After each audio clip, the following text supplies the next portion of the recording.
കേന്ദ്ര സംസ്ഥാന സർക്കാരുകൾക്കെതിരെ വിമർശനവുമായി ചങ്ങനാശ്ശേരി അതിരൂപത വിവിധ വിഷയങ്ങളിലെ അവഗണന ചൂണ്ടിക്കാട്ടി പള്ളികളിൽ സർക്കുലർ നൽകി. ക്രിസ്തീയ സമൂഹത്തിന് അർഹമായ ന്യൂനപക്ഷ അവകാശങ്ങൾ ലംഘിക്കപ്പെടുന്നുവെന്നും ക്രൈസ്തവരുടെ പ്രധാന ദിവസങ്ങളെ സർക്കാർ പ്രവൃത്തി ദിനങ്ങളാക്കുന്നുവെന്നും വിമർശനം.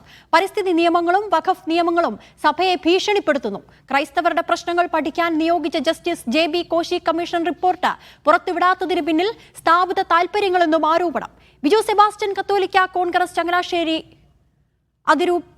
അതിരൂപത. തൊഴിൽ, വിദ്യാഭ്യാസം, വിശ്വാസം തുടങ്ങിയ മേഖലകളിൽ തുടരെയുള്ള ന്യൂനപക്ഷ അവകാശ ധ്വംസനവും വേർതിരിവും നമ്മുടെ സമൂഹത്തിന്റെ നിലനിൽപ്പിനെ ചോദ്യം ചെയ്യത്തക്ക വിധം ശക്തമായിരിക്കുന്നു. ക്രൈസ്തവരുടെ പരിപാലനമായ ദിനങ്ങളെ പ്രവൃത്തി ദിനങ്ങളാക്കി മാറ്റുന്ന നടപടിക്രമങ്ങൾ തുടർച്ചയായി റിപ്പോർട്ട് ചെയ്യപ്പെടുന്നു.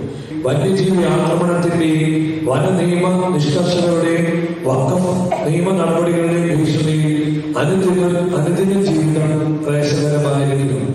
Justice Benjamin Koshy commission 2023 May 17 സർക്കാർ റിപ്പോർട്ട് സമർപ്പിച്ചെങ്കിലും നടപടിക്രമങ്ങളുടെ നൂലാമാലകൾ ഒരുക്കി അതിന്റെ ഉള്ളടക്കം പരസ്യമാകാത്ത സാഹചര്യമാണ് ഉള്ളത്.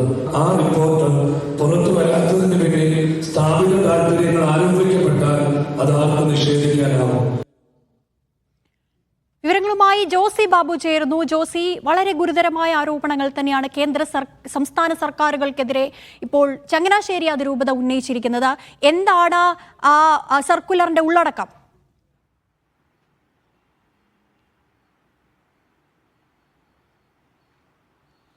ആതിര, ചങ്ങനാശ്ശേരി അതിരൂപതയുടെ കീഴിലുള്ള തിരുവനന്തപുരം മുതൽ കോട്ടയം വരെയുള്ള ദേവാലയങ്ങളിലാണ് ഇത്തരത്തിൽ സർക്കുലർ വായിച്ചിരിക്കുന്നത്. ചങ്ങനാശ്ശേരി അതിരൂപത മെത്രാൻ തോമസ് തറയിലിൻ്റെ പേരിലുള്ള സർക്കുലർ എല്ലാ പള്ളികളിലും വായിച്ചു കഴിഞ്ഞിരിക്കുന്നു. പ്രധാനമായും കേന്ദ്ര സംസ്ഥാന സർക്കാരുകൾക്കെതിരെ കടുത്ത വിമർശനമാണ് ഈ സർക്കുലറിലുള്ളത്.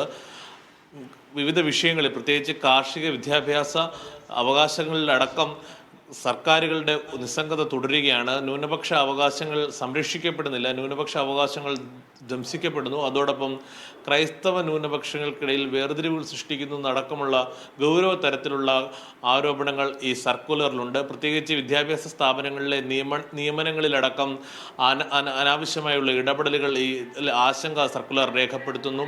അതോടൊപ്പം വനനിയമം, അതോടൊപ്പം കുട്ടനാട്ടിലെ കർഷകർക്ക് നേരിടുന്ന പ്രശ്നങ്ങളടക്കമുള്ളവ ഗൗരവ തരത്തിൽ സർക്കാരുകൾ കാണുന്നില്ല. Justice JB Koshy commission report പുറത്തുവിടുവാൻ സർക്കാർ തയ്യാറാകുന്നില്ല. ചില സ്ഥാപിത താല്പര്യക്കാരുടെ സംരക്ഷിക്കുന്നതിന് വേണ്ടിയാണ് ഇത്തരത്തിൽ ഈ JB കോശി കമ്മീഷൻ റിപ്പോർട്ട് പുറത്തുവിടാൻ സർക്കാർ തയ്യാറാകാത്തതെന്ന ആക്ഷേപവും ഈ സർക്കുലറിലുണ്ട്. കൂടാതെ ദളിത് ക്രൈസ്തവ സംവരണ അടക്കമുള്ള വിഷയങ്ങൾ കേന്ദ്ര സംസ്ഥാന സർക്കാരുകൾ ഒളിച്ചുകളി തുടരുന്നു. മുനമ്പം അടക്കമുള്ള വിഷയങ്ങളിൽ ഭീഷണിപ്പെടുത്തുന്ന നയമാണ് സഭയ്ക്ക് നേരെ ഉയരുന്നത്. എന്തായാലും ഇതിലൊക്കെതിരെ ശക്തമായ പ്രതിരോധം തീർക്കാൻ സഭ തയ്യാറാകണം, വിശ്വാസികൾ തയ്യാറാകണമെന്ന ആഹ്വാനം ഈ സർക്കുലറിലുണ്ട്. അടുത്ത 15-ാം തീയതി കുട്ടനാട്ടിൽ നിന്നും നസ്രാണി മുന്നേറ്റ ജാഥ എന്ന പേരിൽ ഈ കാർഷിക വിഷയങ്ങളും മറ്റ് വിവിധ വിഷയങ്ങളും ഉയർത്തിക്കൊണ്ട് കേന്ദ്ര സംസ്ഥാന സർക്കാരുകൾക്ക് മുന്നറിയിപ്പുമായി ഒരു മുന്നേറ്റ ജാഥ എന്ന പേരിൽ ഒരു ജാഥ സംഘടിപ്പിക്കാൻ ചങ്ങനാശ്ശേരി അതിരൂപത തീരുമാനിച്ചിരിക്കുന്നു. അതും ഈ സർക്കുലറിൽ വ്യക്തമാക്കുന്നുണ്ട്. അതിനുശേഷം ചങ്ങനാശ്ശേരിയിൽ അതിൻ്റെ ഒരു മഹാസമ്മേളനം എന്ന നിലയിൽ ചേരുകയും ചെയ്യും.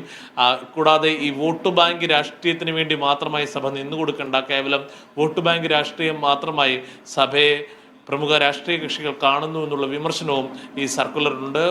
ചങ്ങനാശ്ശേരി അതിരൂപതയുടെ കീഴിലുള്ള മുഴുവൻ പള്ളികളിലും ഇന്ന് ഈ സർക്കുലർ വായിക്കുകയും ചെയ്തിട്ടുണ്ട്. ആതിര, ശരി.